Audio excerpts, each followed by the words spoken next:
Hey, welcome back to Real Takes, where we are all movie love all the time, with no spoilers and no plot recaps. I want to shout out first to my friend David, who came over and helped me set up the shot and did my nails because I couldn't do them myself. But even being one wing down, I was not going to miss a Real Take this episode. So psyched to be here with you all.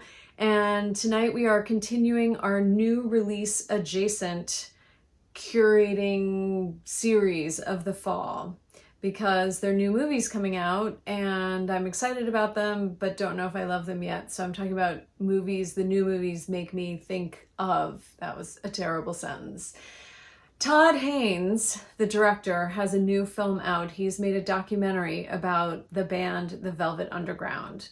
And I love Todd Haynes, and I considered talking about any number of his films. He got famous with the films Poison and Safe, and then Far From Heaven and Carol. And he also made a feature film called The Velvet Goldmine, which is basically an homage to Lou Reed and David Bowie.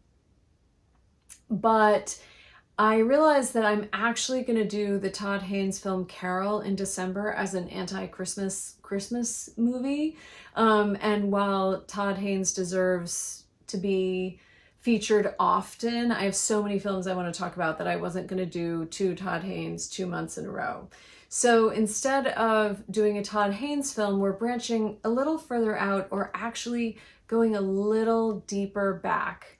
And tonight we are going to talk about the 1967 film Don't Look Back by director D.A. Pennebaker, who made a documentary about Bob Dylan's last acoustic tour of England in 1965. Now, this is very exciting because this documentary is kind of like the music documentary for the current era of music, popular music, if we're calling the 60s to the present an era, even though there are many eras within that era. And obviously, once we're talking about a documentary about creativity, we're dealing with a lot of different layers, right? Because all film involves many layers of creativity. There's writing, there's performance, there's cinematography, there's the director's vision that's guiding all of that, there's editing, and then often there's music on top of it, right? So, or underneath it, or around it, or inside it, or, when it's really good. So this is why, it's really hard to make a good movie because there's so many different elements that go into making it. And in this case, we don't have writing in the same way, but we have cinematography and editing of a musician's process. And so we need to take a moment to talk about that musician, Bob Dylan. So if you don't know, Bob Dylan is a singer-songwriter who came out of the folk movement of the early 60s in New York City and has had a 50-year career and is now considered a legend of the songwriting world. He's won pretty much every award you can win related to music, including an Oscar for Best Song in the movie Wonder Boys. And his awards kind of culminated with a Nobel Prize a few years ago, which I think was the first time they'd ever given a Nobel Prize to a songwriter. I'm not 100% sure about that, but I'm pretty sure.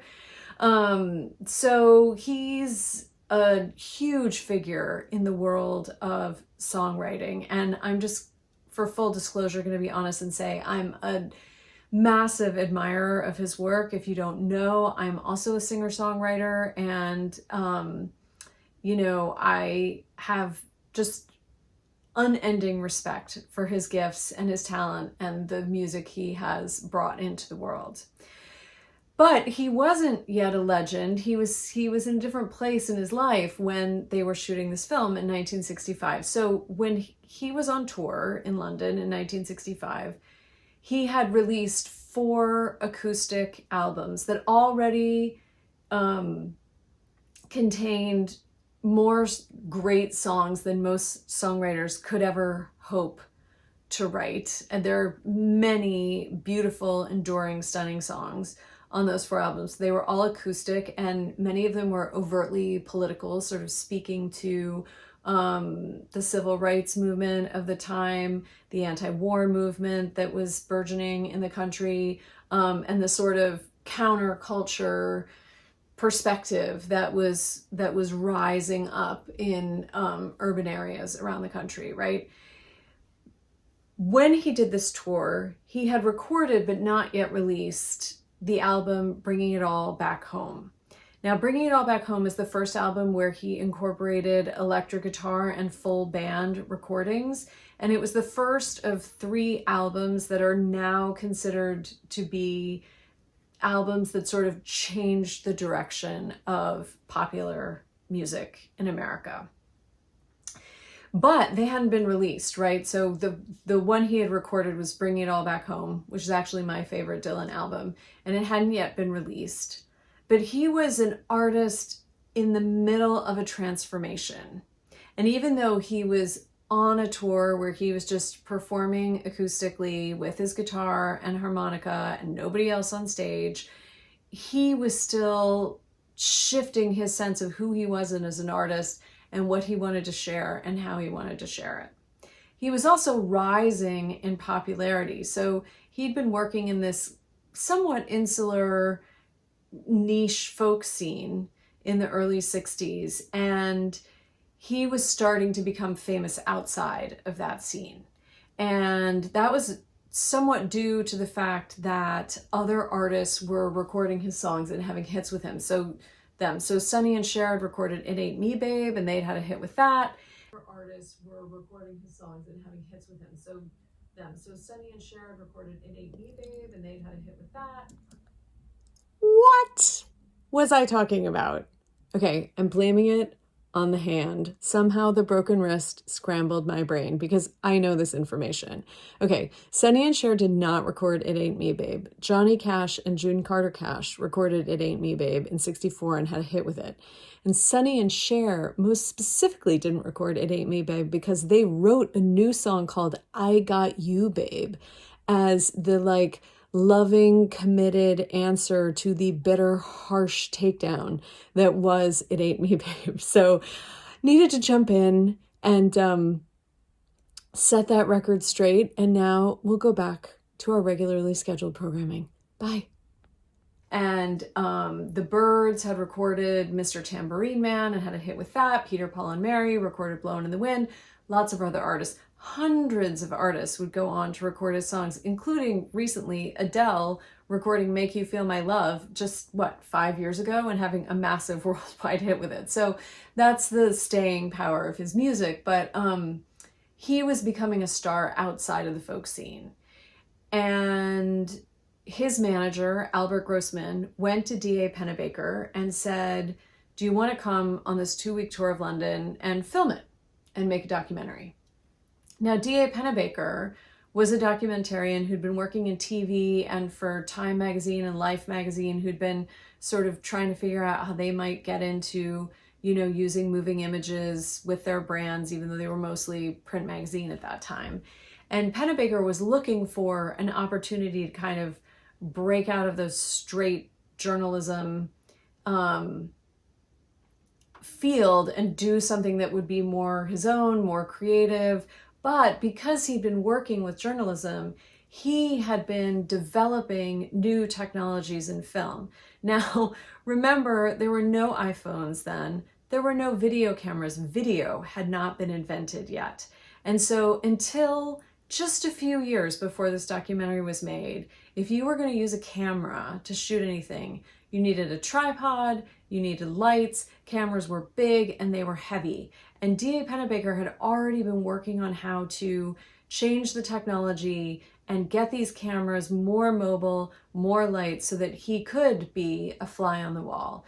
And so he shot an 8mm, which is a lower quality film. That was part of what allowed him to literally put a camera on his shoulder, which was pretty radical at that time for a documentary. So what we have this artist who's shifting in his form and coming into a level of popularity for his kind of music that almost hadn't been experienced before. Joan Baez had some of it, but he was coming into a different kind of popularity. And then we have a documentarian who's changing the form of the documentary. And those two evolutions are happening at the exact same time in these 2 weeks of Dylan's concert in 1965 in England. And it is so exciting to watch. Even if you don't know all those details, you can feel the energy, the tension, the excitement of what's happening. The documentary starts with what's considered now an early music video, but then the first shot after that is the whole entourage getting off the plane in London, and there are fans there to meet him. And Dylan had been in London a year before, and he hadn't had any fans meeting him. And someone says to him, "What do you think's made the difference?" And he said, "I have no idea." So Pennebaker has said that he didn't really know that much about it. He didn't know anything about Dylan when he said yes to this job. He knew a few songs from the radio. He didn't know anything about his history or who he was as a writer. And what he has said is that the making of the film is the research. So he didn't research before he started shooting. He just went in and responded to what was coming at him and what he was seeing and what he thought was interesting. So let's just stop and show a little respect for the trust that takes as an artist. Like, you have these 2 weeks, you only have 2 weeks, you're gonna have this camera on your shoulder, and you don't really know who you're shooting, you don't really know what's gonna happen, and you just trust that in the process of it, you're gonna find who the person is and what the story is. So, and I believe that trust is part of what makes the documentary so exciting. And he very quickly realized within the first few days that this wasn't going to be a concert documentary, it was going to be a tour documentary. And we spend a lot of time behind the scenes in the hotel rooms, at the press conferences, walking down the street with Dylan and whoever he's hanging out with, in the cars. And he never planned what he was going to shoot at the concerts. Pennebaker didn't. He would just shoot for the day, whatever was going on that day. And then based on the mood of the day, he would choose 1 or 2 songs from the set list to shoot. And he shot in black and white, again, 8mm, which is not, the highest quality film you can use. And, just kept shooting no matter what. So there are moments in the film where things are getting a little hazy. And he said that the battery was running low, but he didn't want to stop shooting because he liked what he was getting. And so he just kept going. Now, to us now, I mean, it looks beautiful because it's black and white and it's film and it has all that grain and things are in focus and out of focus and in really exciting, great ways. So it looks gorgeous. It looks way more gorgeous than, turning on our iPhone at home. But because we're so used to turning on our iPhone at home and filming whatever we want and getting the behind the scenes, it's hard to process how radical this was then, especially in the world of documenting an entertainer. Most entertainers weren't their own songwriters. They were entertainers who were okay with having an image, okay with being managed, and then everything that was shot of them was very controlled and contained, and they said the scripted thing that, people wanted to hear. And so to have this documentary where we're literally just hanging out in the hotel and watching conversations between Dylan and other people, watching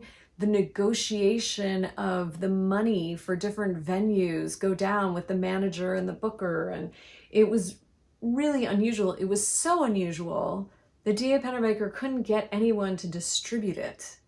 He went to 3 or 4 of the major distributors and they were like, "Oh, it looks grainy and bad and it doesn't have any cohesion, and who is this guy, and we don't want it."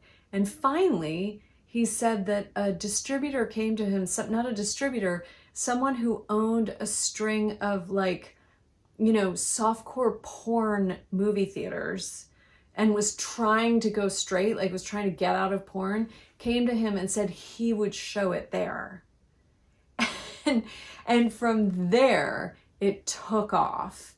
and went around the world, and Pennebaker was getting notes that Ingmar Bergman watched it and loved it, and it had this huge impact on how documentaries were made, and in particular how music was filmed. And D.A. Pennebaker would go on to have a huge big career in the world of documenting music. He did several years, not 100% sure about that, but he filmed the Monterey Pops Festival and made documentaries of that footage that are, fantastic and alive. And he also, oh my gosh, have I talked that long? I've talked that long. Whoa! All right, I'm gonna wrap it up. He did the film with David Bowie, The Rise and Fall of Ziggy Stardust, and The Spider from Mars, and many other music projects. He also made The War Room, the documentary about Bill Clinton's run for president in 1992. So he had a long, big career as a documentarian. Obviously, Dylan went on to have a long, big career as a singer-songwriter. And I just want to address one thing, which is there's a conversation that swirls around this film, and it's that Dylan was mean, and that people were really upset to find out Dylan was mean. And I have to admit that I might be a little bit of a Dylan apologist because I love his work so much, but I really don't see it that way. So I just have to laugh at myself about this whole thing. I went back and forth about whether or not to even address this in the video because, first of all, Bob Dylan's doing just fine. He doesn't need me to defend his behavior or, critique or analyze what he was really up to in his interviews in 1965. But, it seems I've never met a conflict or a controversy where I didn't want to throw my hat in the ring with an opinion. And actually, I think there's an important discussion here about culture that is worth getting into. But I also want to say, I find it so funny that people say, oh, Dylan was mean, because even though Dylan was just becoming popular outside the folk world, he had already attained this kind of godlike status within the folk scene, which was growing in the 60s, really on the back of all of this, stunning songwriting he'd been doing, where he took, a level of sort of sophistication and poetic lyricism into the folk form. And so people were projecting onto him this sense of a kind of, benign, political, socially conscious leader that he was also pretty eager to shake off, right? But if you're really listening to Dylan's lyrics, like his ability to slice people apart with words is impressive. And if you're shocked that he can be harsh after listening to his songs for a while, I'm not sure if you were really fully listening to what he had to say. So that's always amused me about this debate too. But now we'll get back to the other cultural conversation around this issue. First of all, he never calls anyone a name. I mean, by today's standards of acting out from stars, what we're talking about is so tame. Not that I think that should be the bar. I think that should not be the bar. But he never calls anyone a name. The only time he really yells at anybody is when someone in his hotel room who came back from a bar they were all hanging out at threw a glass out a window and could have hurt somebody, and he was upset that the person could have been hurt, or someone on the street could have been hurt, and he didn't want it to happen again, which seems like, I don't know, a pretty legitimate reason to lose your temper. And then he's hostile with some of the press. And what I see happening there is I see someone who's in the process of changing as an artist and is pretty aware that the people sent to cover him aren't going to be able to accurately reflect who he is as an artist or what he's about. And, as Pennebaker has said, he, a lot of these reporters who came to these press conferences, they were just day reporters that the paper would call up and say, hey, go ask this guy a couple questions. And he just wasn't interested in having those conversations. And sometimes he toyed with people. And in one particular instance, he got impassioned with a reporter about the fact that there was no way, in this case, Time magazine, was going to print anything that really reflected what he was about or what he was trying to express. And in fact, what he's really trying to talk about is the commodification of the news and of the arts, and how that acts as a kind of censorship and limiting lens through which to see what people are doing as artists. And Pennebaker has said that what he thinks of more than anything with this documentary is that we're watching Dylan generate himself. Like, he's trying to find for himself who he's going to be in the public. And he's not liking what's coming at him. He's not 100% clear who he is yet. And we're watching all of that in process, which again is really exciting. I will say, none of the men seem very interested in what any of the women have to say in this. There are lots of scenes where women sit in corners silently and watch men talk, which is, I don't know. It was interesting to see. I hadn't watched this in a while. So there is that for sure. But you can see what you think about it. But there's a lot of talk about, you know, and I guess it's where you sympathize, where your sympathies lie with how you're going to interpret what he's talking about. But, you know, based on this film and then some other interviews in the 60s with people who just really didn't understand what he was about, he gained this reputation as being a very difficult interview.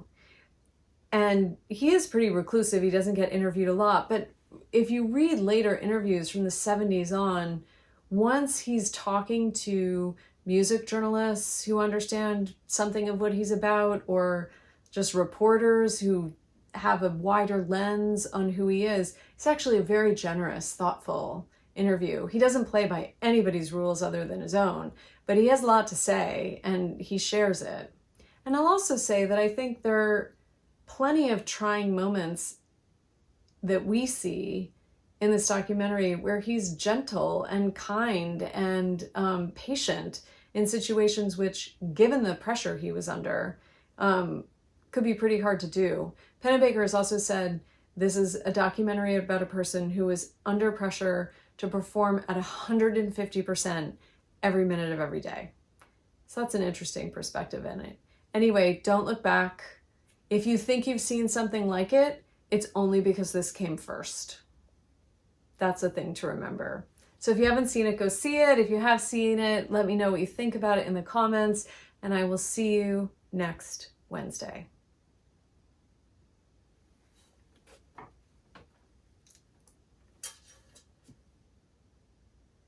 Thanks for watching Real Takes. Hit the subscribe button below so the algorithms will tell you when new episodes are out. And if you want to support Real Takes, please visit my Patreon page where you can join at any tier from $2 to $100 per thing I make. The $15 tier is specifically about supporting Real Takes, and you'll get behind the scenes information and be thanked in future videos. See you next Wednesday.